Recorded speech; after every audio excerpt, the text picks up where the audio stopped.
IG Khyber Pakhtunkhwa police معظم جا انصاری نے کہا ہے کہ رواں سال خیبر پختونخوا پولیس کے 48 پولیس اہلکار فرائض کی انجام دہی میں شہید ہوئے۔ پولیس کی کارکردگی سے متعلق پریس کانفرنس میں کہنا تھا کہ خیبر پختونخوا میں 1,20,000 پولیس فورس موجود ہے۔ اولین کوشش ہوتی ہے کہ عوام کی جان و مال کی حفاظت کی جائے۔ دہشت گردی کے حوالے سے عوام اور لیڈرشپ کو کافی تشویش تھی۔ پولیس کی کوششوں اور عوام کے تعاون سے صوبے میں امن قائم ہوا۔ شہداء کے بچوں کے لیے 41 کروڑ روپے کے فنڈ جاری کیے گئے۔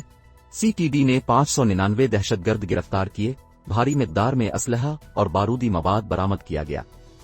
ان کا کہنا تھا کہ رواں سال 19,000 سے زائد سرچ آپریشن کیے گئے۔ خواتین کے حوالے سے نئی ایپ بنائی جا رہی ہے۔ ہراسگی سے نمٹنے کے لیے ایپ تیار کر لی ہے۔ ایک سال کے دوران 12 پولیو مہم چلائی گئی۔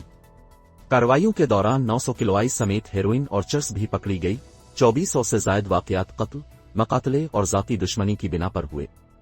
جرائم میں کمی کے لیے ابابیل فورس بنائی گئی۔ تھانہ کلچر کو تبدیل کرنا مشن تھا جس میں کافی کامیابی ملی۔